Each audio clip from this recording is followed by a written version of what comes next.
So, recently I went to Echoland Park, where they have a pretty long and expansive narrow gauge railway that takes you around the park. It was a pretty fun experience, actually.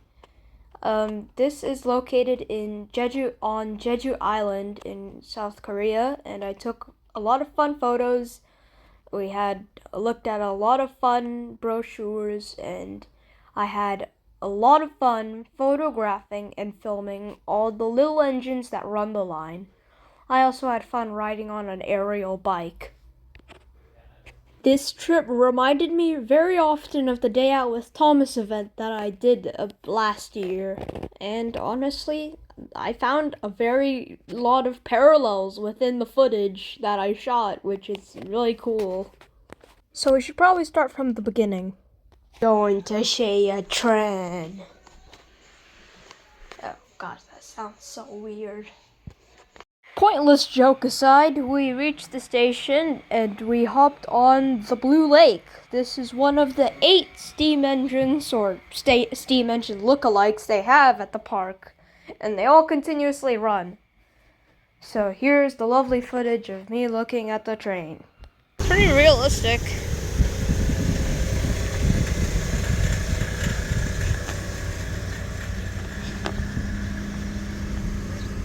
It even has a camera on the front of it. Or is that a light? I don't know. But it's there. I forgot to mention the fun posters and the little Mario Kart banana hazard sign. Alright, so after we got on the train, I recorded the footage of the entire train ride. It was about 5 minutes. And, it was pretty good. We were going to the lake area where there was a lake and there's like bridges and stuff, and I'll show that footage soon. So here we are. Once we got off the train, I took a few more photos of Blue Lake, and I of course brought along Stepney, 'cause why not? Here are the coaches and here's the sign. This was a pretty good area to walk around. I really liked it. It was pretty peaceful. And here's a funny sign I took. I thought it was funny. It's probably not funny, but oh no, I guess I have a weird sense of humor. Next, we went to the cafe. It was actually a gallery also, so here are pictures of art. And here's this large poster. Can you find where the train is in the photo? Well, here it is. It's right there next to the weird car. I thought this would be cool. I don't know. After the cafe, we went to this sky bike and boat thing. They didn't have boats that day. It's kind of hard to explain what the heck these things are. It's basically a zip line. The people call it a sky bike, but you don't actually do any pedaling. I guess I'm gonna call it zip line bike. Anyway, it was actually pretty peaceful, despite being so high up in the air. I thought I would be scared more, but I didn't. It was actually very peaceful, and it was kind of boring towards the end, because it was a 25-minute long ride. So after the long 25-minute ride, we got off and went to the main town area where they're having some kids singing performance thing. I really don't understand.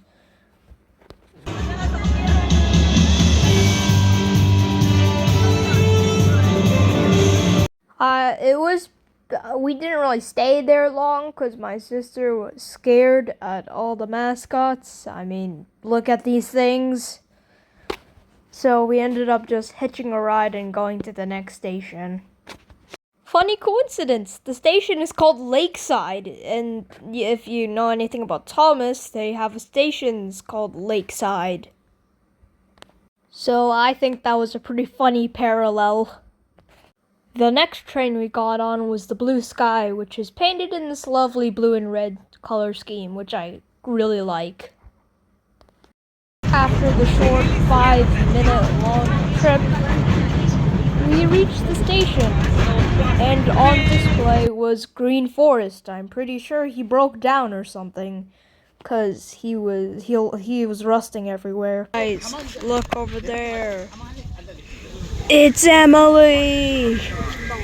For context, all of these locomotives have literally the same wheelbase as Emily. And because, of course, it was green, of course. Look, it's a train. It's old.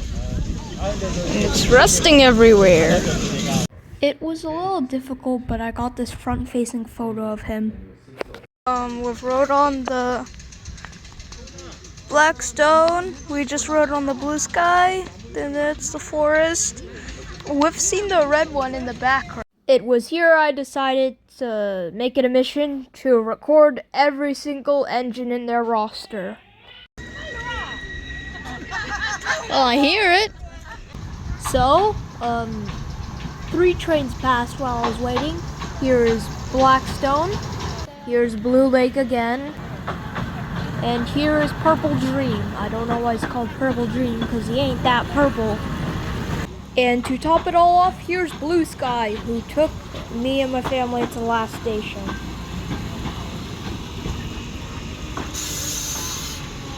On the way to the station, we saw Yellow Flower. It's kind of weird that he's abandoned, because he's literally basically the poster child for the railway line. He's on the brochures and the posters. Anyway, the train ride ended at the lavender fields. These aren't actually lavenders. The actual lavender fields, we couldn't go because it was raining. So we didn't really spend much time there. Weesh, said Tren as he was weeshing along. Weesh, weesh, weesh, weesh, weesh, weesh, weesh, weesh, weesh, weesh. Guys, I also found Trevor's cart. Look, it's Trevor's cart. Yay. But after that, the Red Sand came to pick us up. Which, actually, this is probably one of their best looking engines at Ecoland. We weirdly didn't see Orange. I think they stopped running him because I only got to see his coaches and he was parked in the shed with all the other engines. I think it was sort of how they run the area with all the continuous trains. They store them in some places.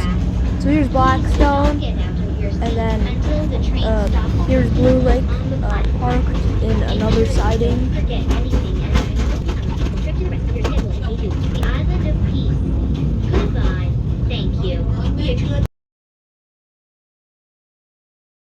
At the gift shop, there were magnets, but my parents pressured me on getting this cheap Red Sand toy.